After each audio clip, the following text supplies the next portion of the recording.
Dari situ juga lahir kalimat lembur paninengan. Kemudian ada kalimat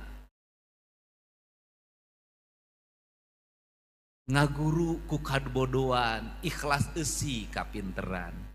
Apa itu? Saya hari ini termasuk orang yang punya pendapat ukuran ibu bukan ukuran istri. Beda. Ibu itu tidak usah pinter dari sisi intelektualitas. Ternyata terbukti ibu saya yang tidak bisa baca tulis, yang tidak bisa sekolah karena hanya sampai kelas 1 SR zaman itu. Tetapi intelektualnya rendah. Saya selalu menganggap ibu saya nggak boleh di depan, kalau duduk nggak boleh sama tamu. Kenapa? Bodoh inung maneh. Maka ibu saya mengambil posisi, dia selalu berkata, rumasa ente sakola mikmah, rumasa bodoh mikmah, rumasa teu bisa maca, teu bisa nulis mikmah. Karena rumasa dia merasa, karena merasa dia mundur ke belakang, dia tinggal di dapur untuk mengatur seluruh kehidupan anak-anaknya yang 9 itu. Maka dia bangun jam 4 dini hari.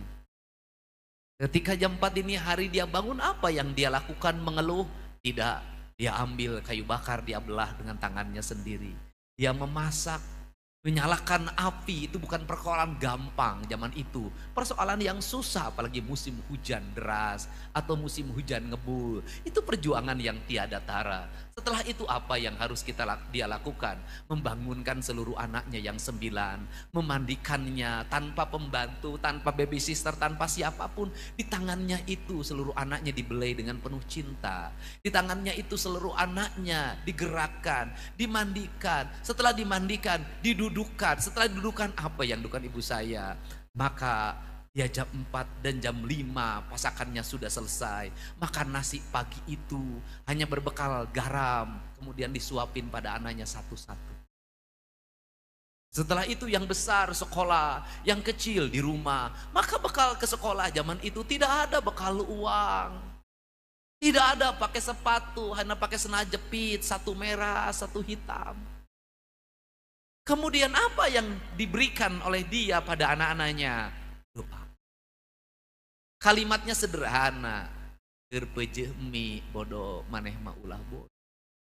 Keur peujeuh mi katinggalieun batur, maneh mah ulah katinggalieun.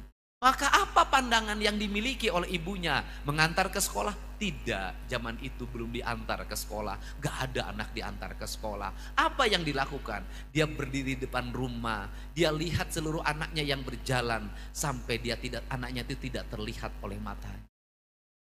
Setelah itu apa yang dia lakukan? Berpikir hari ini masak harus dengan apa? Pergi ke warung kah?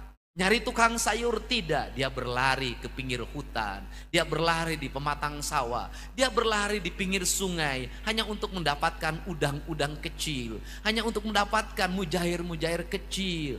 Dia tidak ada minyak di rumahnya, tidak ada urusan dengan minyak itu, maka dia membakarnya, memepesnya. Yang penting anak-anak saya bisa makan. Setelah itu apa yang dia lakukan? Nasinya hanya cukup sehari 1 kali, maka dia mencari makanan tambahan. Maka diraihlah singkong-singkong itu, dibuatlah makanan-makanan tambahan. Seluruh anak-anaknya perutnya harus selalu terisi.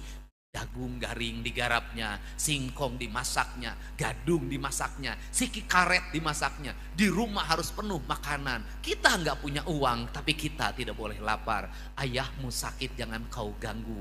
Biarkan dia untuk menggapai kesembuhannya. Biarkan yang selalu menanggung beban itu adalah